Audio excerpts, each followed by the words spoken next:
مہمانوں کے خلاف ہتھیار۔ ایک زمانہ تھا جب میں روپے من آٹا ہوا کرتا تھا اور اس پر بھی بقول حبیب جالب سناٹا تھا۔ راوی ہی نہیں بلکہ چناب، جہلم، ستلج، بیاس کے ساتھ ساتھ دریائے سندھ بھی چین ہی چین لکھتا تھا۔ ان دنوں میں اے خلیل خان بے غم ہو کر گلے میں غلیل ڈالے فاختہ اڑایا کرتا تھا، اور پاکستان میں ہر آتش جوان تھا، چنانچہ ہم بھی عیاشیاں کرتے تھے جن میں ایک مہمان نوازی یا میزبان بازی بھی شامل تھی۔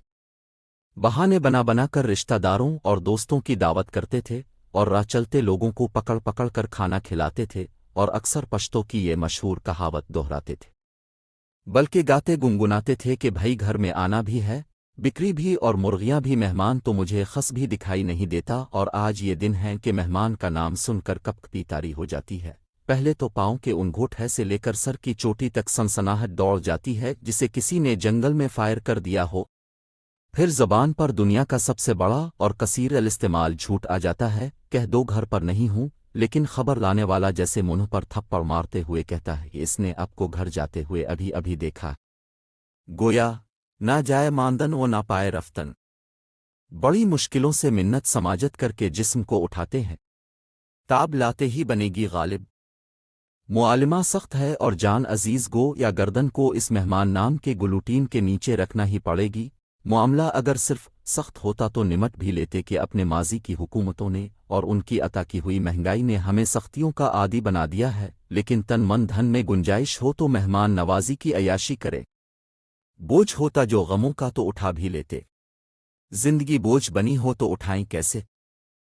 ہمیں اچھی طرح معلوم ہے کہ یہ حال صرف ہمارا نہیں ہے، اتنا لوگوں کو کرونا نے برباد نہیں کیا ہوگا جتنا لوگ اس کم بخت بد بخت تیرا بخت اور دل سخت مہنگائی نے کیا ہے۔ اچھے اچھے مہمان نواز اور صاحبان دسترخوان لوگ اس کے ہاتھوں اپنی عزت سادات کھو رہے ہیں۔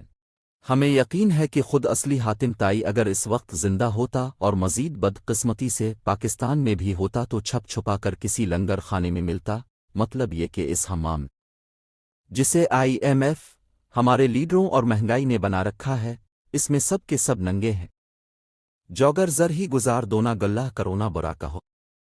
جو تمہارا حال ہے دوستو وہی سارے شہر کا ہے، لیکن ایسا بھی نہیں کہ اس صورت حال میں زندہ رہنے کی تدبیر ہی نہ ہو۔ اب تو جانتے ہیں کہ ہم محقق ہونے کے ساتھ ساتھ موجد بھی ہیں، اس کی ہم نے کچھ ایسے طریقے بھی ایجاد کر لیے ہیں کہ اس ہلاکو خان نے اگر ہمارے بغداد پر حملہ کیا تو ہم بھی چھپنے چھپانے کے لیے کونے قدروں سے واقف ہیں اور چاہتے ہیں کہ اپنی ان ایجادات اور تدابیر کو اپنے پڑھنے والوں کے ساتھ شیئر کرے۔ ویسے بزرگوں کا یہ قول بھی سچ ہے کہ بندہ پریشان اللہ مہربان۔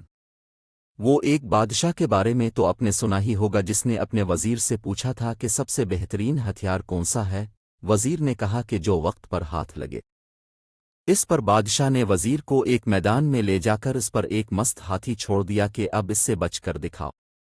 بیچارہ نہتا عمر ہاتھی سے بچنے کے لیے ادھر ادھر دوڑ رہا تھا، اچانک اس نے ایک کونے میں ایک خارش زدہ کتے آبلے کو لیٹا ہوا دیکھا تو اسے اٹھا کر ہاتھی پر دے مارا۔ کتا آبلا اس اچانک افتاد سے بری طرح چیخنے لگا، جس سے ہاتھی گھبرا کر بھاگ اٹھا، اور یوں اس نے ثابت کر دیا کہ وقت پر جو بھی ہتھیار میسر ہو وہی بہترین ہتھیار ہے۔ ہم نے بھی اس مہنگائی کے عالم میں مہمانوں کی آفت سے بچنے کے لیے کئی ایک ہتھیار ایجاد کر لیے ہیں۔ پہلا ہتھیار تو ہماری خوش نصیبی سے یہ چھوٹا سا فتنہ ہے جسے موبائل فون کہتے ہیں۔ پہلے گھر کے لینڈ لائن فون سے تو لوگوں کو پتہ چل جاتا تھا کہ گھر سے ہی بول رہا ہوں، لیکن موبائل فون ہے، اب گھر میں ہوں تو کہہ دو پشاور میں ہوں یا مردان میں، نوشہرہ میں ہوں تو خود کو کراچی، اسلام آباد، لاہور کہیں بھی پہنچا سکتے ہو۔ جھوٹ کسی کے باپ کا تو ہے نہیں، اور وہ بھی بالکل مفت، نہ مہنگائی کا ڈر نہ ٹیکسوں کا، جتنا چاہو بولیے، اور جب سے ہمارے ہاتھ یہ ہتھیار لگا ہے تب سے مجال ہے جو ہمیں کسی مہمان نے پکڑا ہو۔ لیکن پھر بھی اگر بدقسمتی سے کوئی مہمان بغیر اطلاع آ جائے تو اس کے لیے بھی تیر بہدف نسخہ ہمارے پاس ہے۔ بھلکڑ پن اسے بٹھاتے اور باتوں کا مکٹر بال ایسا پھیلاتے کہ 4-5 گھنٹے گزرنے پر جب وہ تنگ آ کر جانے کو پر تولتا ہے تو ہم الف